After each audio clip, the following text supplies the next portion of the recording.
we've been around since the late 1980s, and we originally started with our charter was to locate and develop a trail that circumnavigated Mount Shasta. If you've ever been up like to Mount Rainier National Park, you've seen, the Wonderland Trail. It does the same thing for that volcanic mountain in the Cascade Range, and we always thought it would be a great thing to have a similar type of trail for Mount Shasta. Well, if you know anything about trails on Mount Shasta, there is no trail that circumnavigates the mountain. It became an impossible task with some of the canyons, such as Mud Creek, that come off it, in terms of water supplies for camping, things like that. So the Mount Shasta Trail Association, we morphed into just a general trail advocacy group for southern Siskiyou County and northern Shasta County.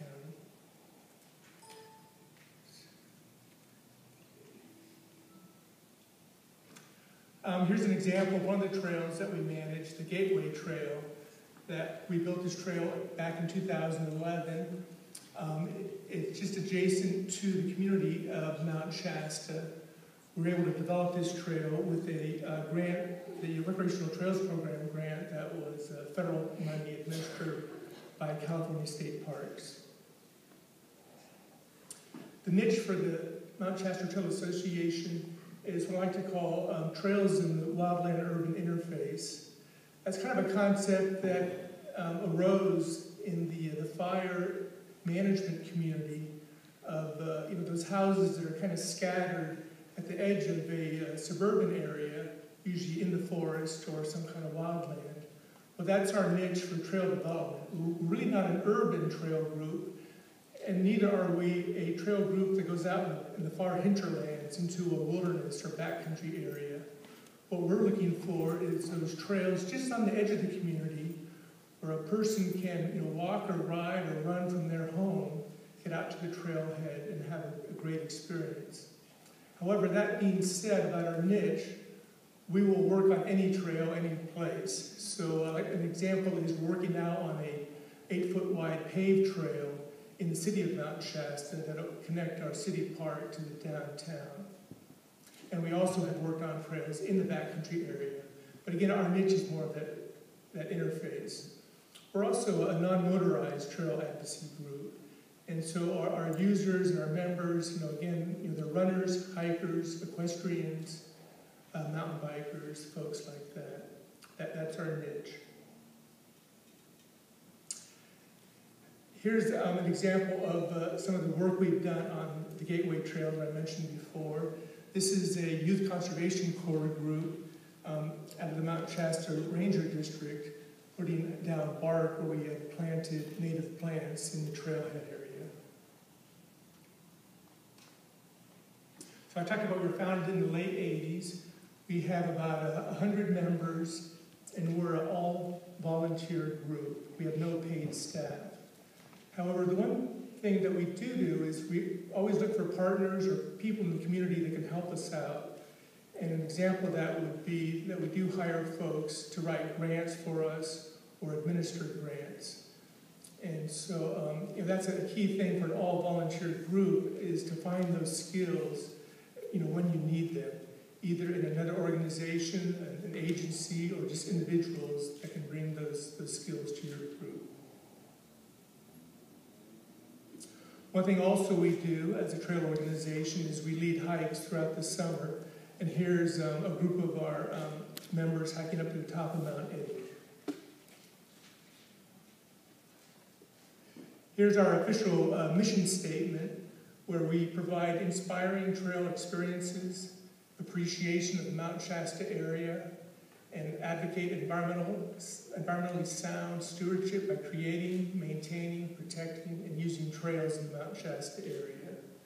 We feel that trails are a great way to connect with your environment, but also just a great way to kind of reinvent yourself at certain points of time. In the theaters right now is a movie called Wild, about a book written by an author, Cheryl Strayed, about how she used hiking the Pacific Crest Trail to turn her life around. And we feel that connection to trails as a trail advocacy group. Here's another photo of the Gateway Trail. The Gateway Trail, it's a multi-use trail for both hiking, biking, and running. And here we have a group out working on bank turns for the mountain bikes. It turns out when you have that speed built up, that the bank turns really help you negotiate that curve much better than just a flat trail. But as a multi-use trail advocacy group, we always want to make sure that when we put in a bank turn like this, it's still okay for the people that are riding a horse or walking, and that it's not just a single-use type trail construction. Some of the major projects we've worked on over the years have been the Cabin Creek Trail, which is along Squaw Valley Creek, just outside of McLeod. The Spring Hill Trail, which is a little volcanic nub to the north of Mount Shasta.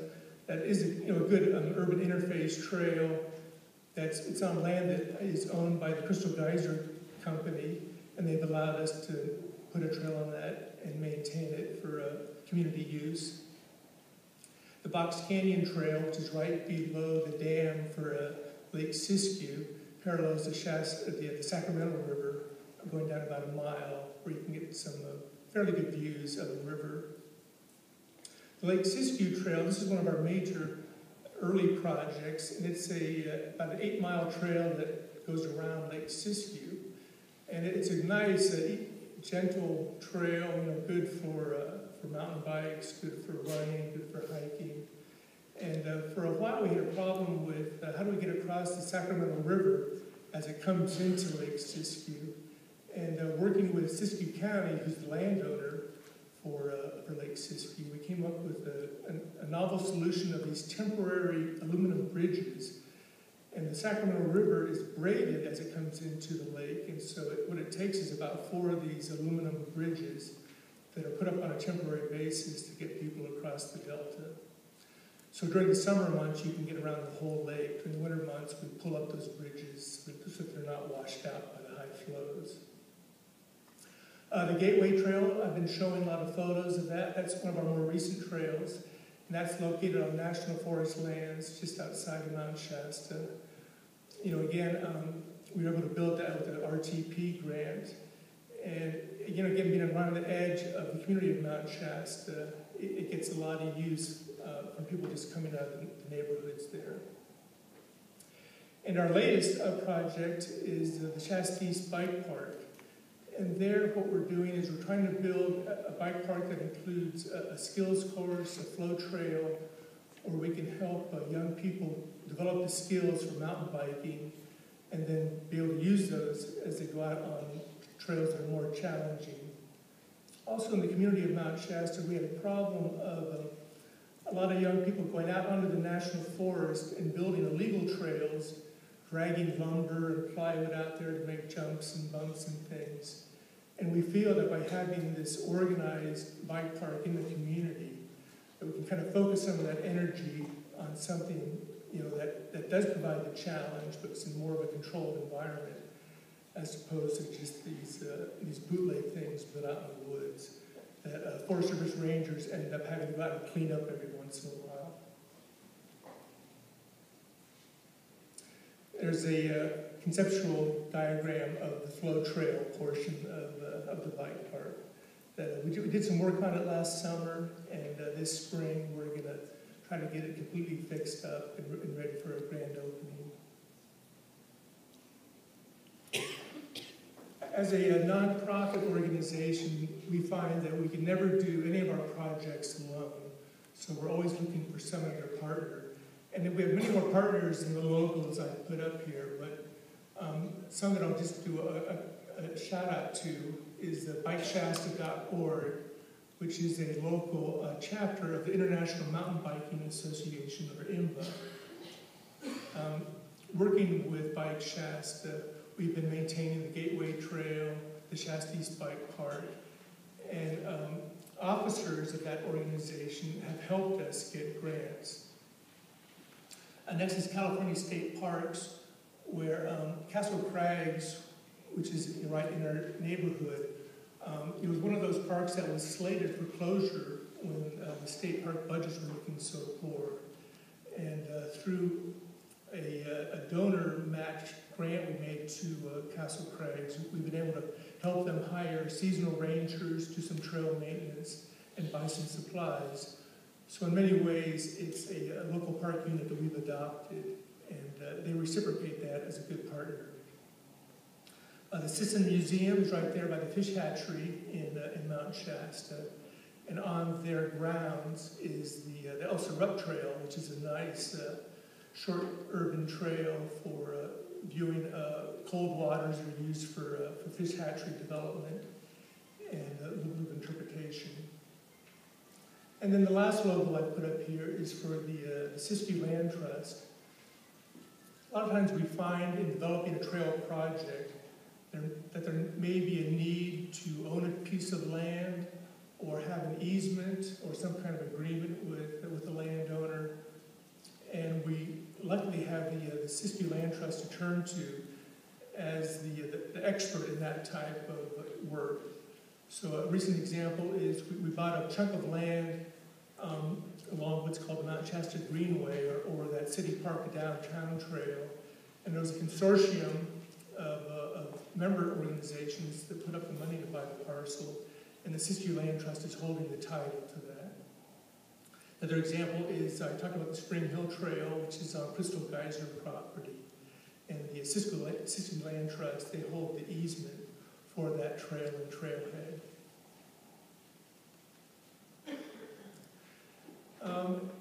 As a trails group, we felt the need to really kind of jumpstart our trail building process and get a vision that we could shoot for. So back in 2012, 2013, we got a nice grant from the Shasta Regional Community Foundation to do some trail planning. So what we did was essentially draw about a 20-mile diameter circle around Mount Shasta and said, within that circle area, what kind of trails could be developed. We subcontracted this planning process to the International Mountain Bike Association, or IMBA, and so they came to the Mount Shasta community and interviewed a lot of the movers and shakers, community officials, land management agencies such as the Forest Service, and kind of picked their brains as to what might be a good location for a trail. We were able to wrap up this conceptual trails plan in November of 2013. So what came out of this conceptual trails plan is what we're calling the 100 Miles of Trail campaign. So what our goal is, working with our partner organizations, is to build an additional 100 miles of trail, again on the outskirts in that urban interface zone of Mount Shasta and adjoining communities. What we want to do is transform the Mount Shasta area into a world-class trails destination. IMBA has different standards of being a mountain bike destination, and you might have heard of some of the places that have done that, like I think in Lake Tahoe area, there's some IMBA sponsored trail destinations. I know when we look up in Oregon, the Portland area is another one. So that's what we would like to be in terms of Mount Shasta. So we want to add 100 miles of multi-use trails. We'd like to see Shasta's Park as kind of a central hub and staging area for a lot of these trails. And we want to be able to link the communities of McLeod, Dunsmuir, Mount Shasta, and Weed. One experience I had a number of years back was a chance to go to Europe and hike what's called the Tour de Mont Blanc, which is about a 120-mile trail that circumnavigates Mont Blanc, where Italy, France, and Switzerland all come together. And a really nice part of that experience of a 10-day hike was, you get up in the morning in some B&B and have a nice breakfast, a European breakfast, and just walk to the edge of that community and walk through forest or fields or whatever for the full day, and then you'd arrive at another village or community and have a similar lodging, and the way all those communities were linked by trails. And I'd love to see that in the southern Siskiyou County area. Here's a mountain biker enjoying our Gateway Trail. So this is kind of encapsulates, what we're all about is that enjoyment of a trail on the outskirts of our community. Some of the outcomes of our 100 Miles of Trail campaign is just to improve that quality of life and health and also the economy. We hope to attract, when all these 100 miles are built, 50,000 trail users per year. We hope to generate about $1 million of economic impact for our local businesses. And we hope to just increase the exercise and health of our community by 50%. It's kind of like, if you build it, they will come. And so we see that in terms of trails. If we can provide those trails in our community, we know they will be used. So here was an article in the Reading Record Searchlight recently about our blazing of new trails. And just a few slides, you really probably can't see it very well, but when we talk about the 100 miles of trails, it's broken up into 5 different areas. And so this is one that we call the Shasta-Dunsmuir Link Trail that will go from Highway 89 at Snowman's Hill down to the Dunsmuir-Mott Airport area. And what's unique about this portion of our 100 Miles of Trail campaign is that it's completely on land owned and managed by the Roseburg Timber Company. And they've already done the California Environmental Quality Act, or CEQA, process for this trail when they were doing the timber harvest plan in that area. So we have the green light to build this. All we need to do is locate it on the ground and find the money to build it. Another trail we're looking at as part of the campaign is one that would connect, let's see, I need to look at this closer. Okay, that would connect the Lake Siskiyou area to the Sisson-Callahan Trail. And this would be primarily on national forest land. And, one of our challenges is that when dealing with federal lands, typically the level of environmental compliance is higher. So that's one reason why we need to do our fundraising, get grants, and find those people that are skilled in environmental analysis.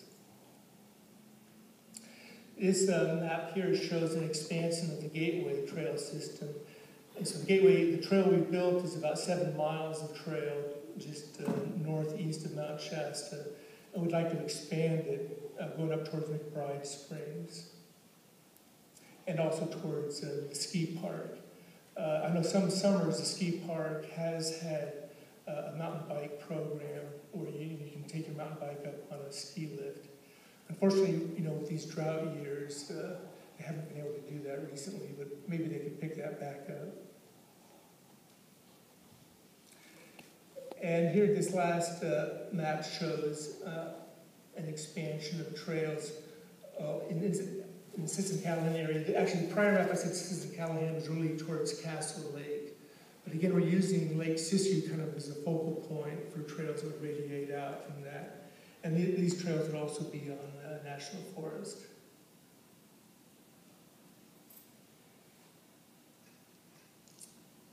And here's a close-up of the Gateway Trails. I think that's my last slide. Oop, no, one more.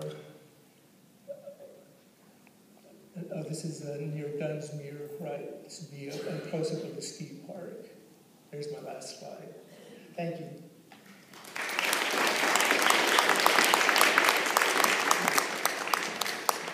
Thank you, John. Next up on the Trails panel, I'd like to introduce Terry Hansen. He is on the board of it's called the American Trails Association, and they are actually located right here in Montecito, near Reading, but it's a national organization that provides a lot of resources for trails and a lot of expertise. Terry has over 35 years of experience planning, designing, and building trails, and he's really a vision and person who made it happen with the Sacramento River Trail. And so we're very excited to have him here. And by the way, Terry will be leading a walking tour tomorrow at 11:30, touring Trail restoration project and increased public access, huge project over there. It should be really interesting. Welcome, Terry.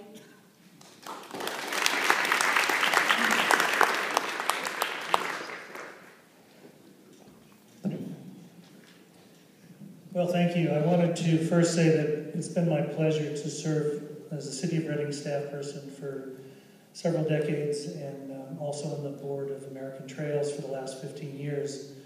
In those roles, I've been asked many times from people around the country, what does it take to develop a successful trail system? And the primary answer that I've always provided is that it takes a commitment from a community, a long-term commitment. These things don't happen overnight, and the success and the benefits of your endeavors don't happen for decades. So if it's something you're interested in another community, please keep that in mind. It does take a very long time.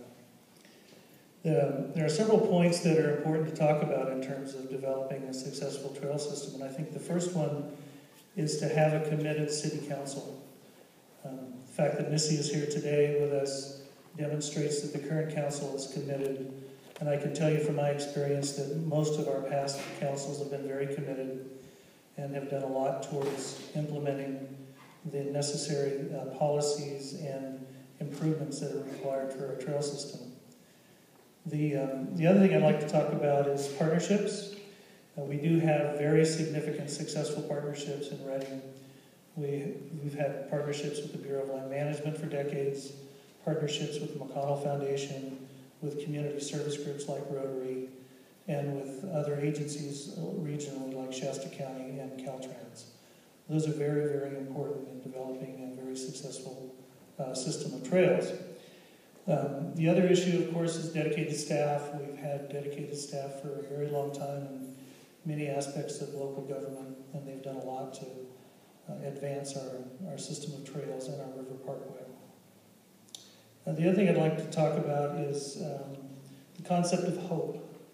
You may take a long time to develop what you're looking for, but you have to continue to hope, and that is to hope for a continued commitment by your community, by your council, and by the volunteers in your community.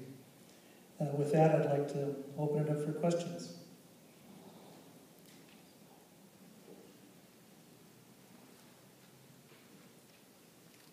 Yes? What would you say are the biggest factors contributing to it taking so long to develop?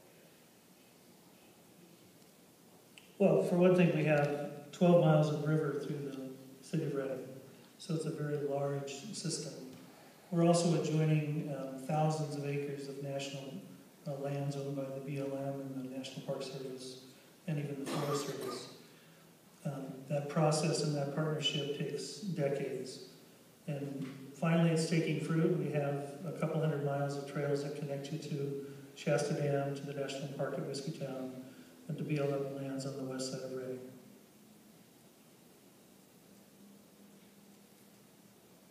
Yes? Terry, I guess my question would be directed toward you and Missy.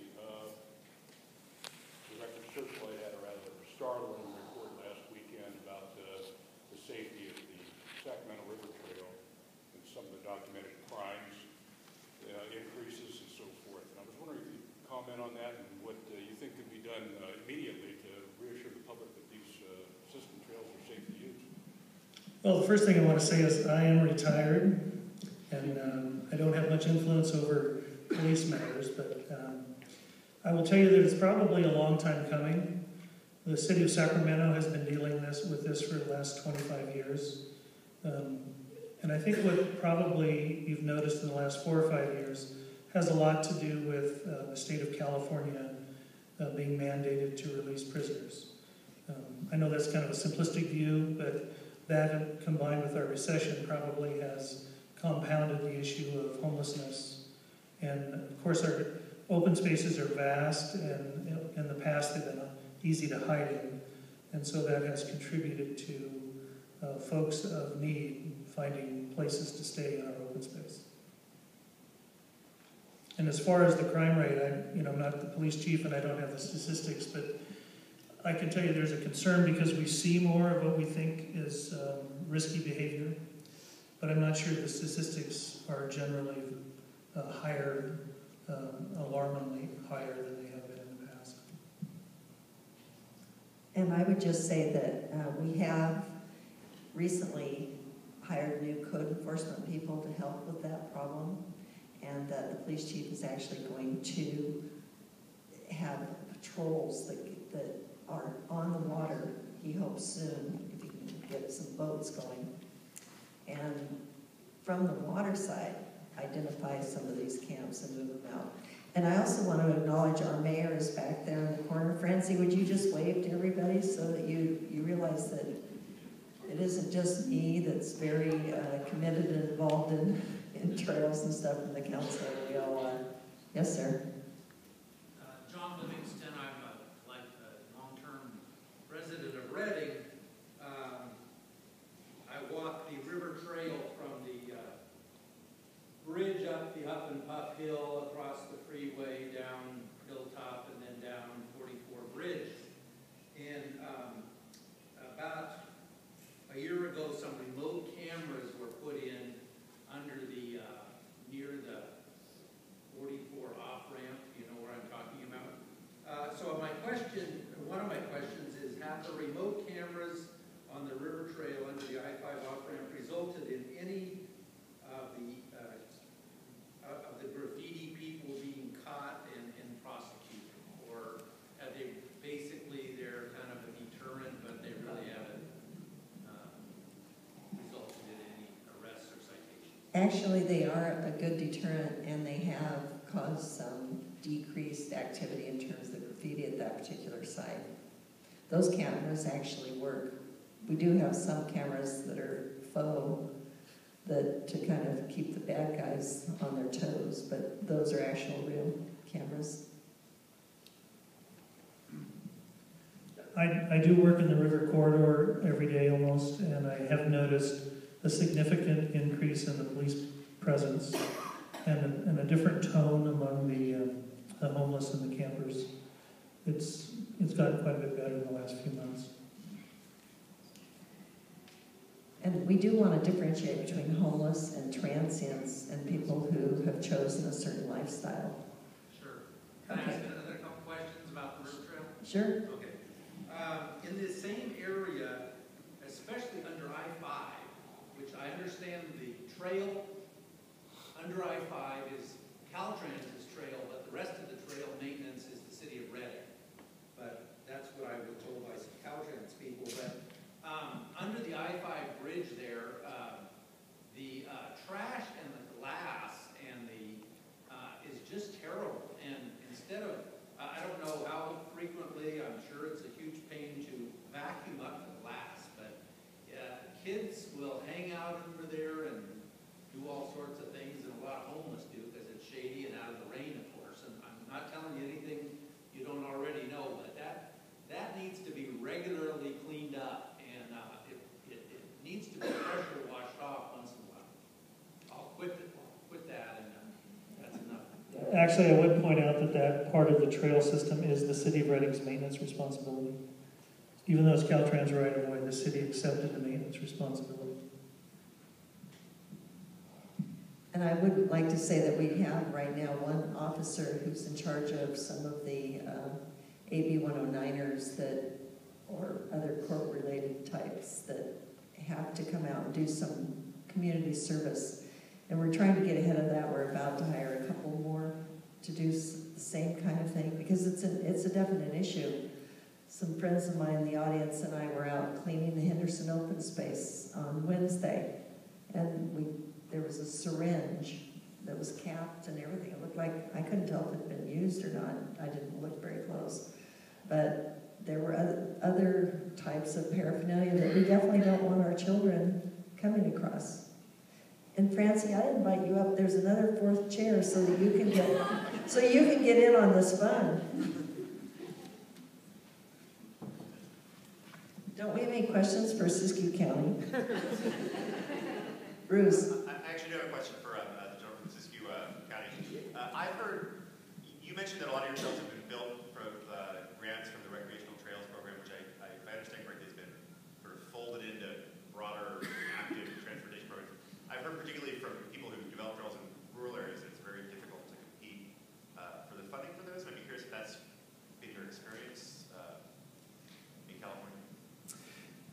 Yeah, when we applied for the RTP, or Recreational Trails Program grant, at that time it was administered by California State Parks, and even though it's federal monies, and so the requirements to meet the criteria were fairly stringent in terms of we had to have the compliance with the National Environmental Policy Act, and under that umbrella there had to be archaeology, endangered species surveys, things like that done.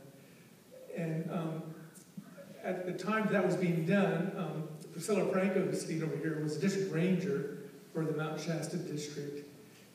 And even though it was an off-budget item, her staff ended up spending about $100,000 worth of staff time to do that environmental compliance for that RTP grant. So it's a pretty good hoop to jump through just to be able to qualify. And the grant itself, we received about $100,000 to build 7 miles of trail and a trailhead. Now, more recently, it's my understanding that the RTP program is now going to be administered by Caltrans. I think it was kind of part of those things that state parks kind of got in trouble with that hidden monies, and so Governor Brown turned that program over to Caltrans. And since that time, we've not yet applied for any additional RTP grants, so we're looking at that for this fiscal year to give that a try. Thanks. For John, could you comment on the Rails to Trail project from Bernie to McLeod? Yeah, that is known as the Great Shasta Rail Trail, which is a rails to trails conversion of what was the McLeod River Railroad that basically served the timber industry when there were active sawmills in McLeod and Bernie. And there's a process by which a railroad line is abandoned, and the Federal Surface Transportation Board allows that linear right-of-way to be converted to a trail, but they want to preserve that right-of-way should at some time in the future there be a need for a railroad again. So that's the kind of beauty of the rails to trails conversion, is that swath of land is still kept intact instead of being split out amongst a bunch of different owners. And so the Great Shasta Rail Trail Association is a fairly new nonprofit in our area, with board members from McLeod, Bernie, Susanville, those areas, and they're working on acquiring that corridor and developing it as a rail trail, or as a rail trail. Now, unfortunately, that trail starts 3 miles east of the town of McLeod, then goes to Bernie, and there's a spur line called the Hambone Spur that goes up kind of to the woods there. Our local communities, we'd love to see that rail to trails conversion include that 3 miles from Pilgrim Creek into the town of McLeod, but also include from the town of McLeod to the town of Mount Shasta, because we think that would be the most attractive type of trail. And we think it's just a matter of time before that is officially abandoned and the ties and rails are removed. And I think, again, the Great Shasta Rail Trail Association will be the lead nonprofit for the management of that. One thing I would point out is that the Shasta Land Trust is very active in this rails to trails conversion.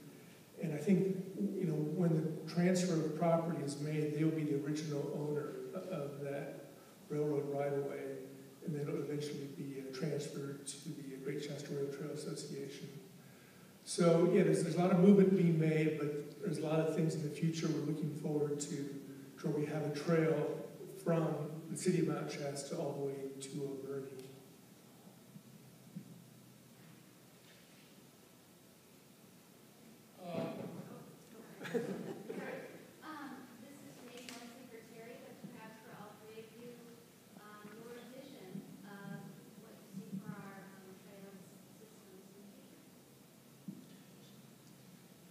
The community, in cooperation and partnership with entities like the Bureau of Land Management and Forest Service, Shasta County, they've established quite a vision in master planning for 60 miles of river corridor between Shasta Dam and the city of Red Bluff.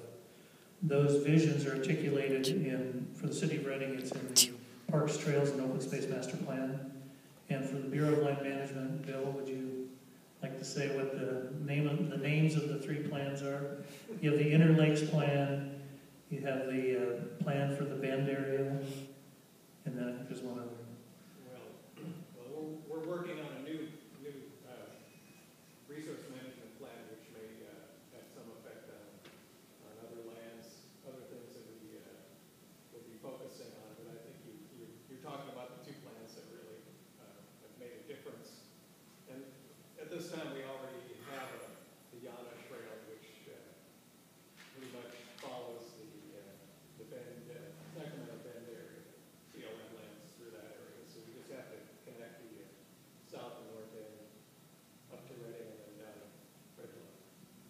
So the plans we just mentioned cover about 60 miles of river frontage, and they cover about 80,000 acres of public lands.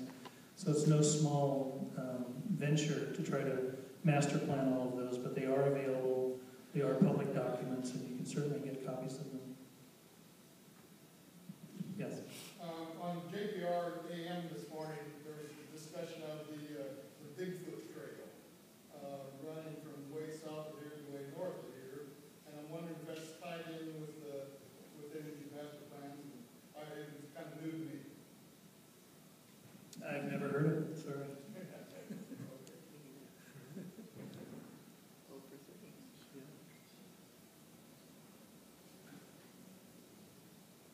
Thank you. Putting on my American Trails Board hat, I would like to invite all of you to attend the International Trails Symposium in Portland, Oregon on May 17th through the 20th.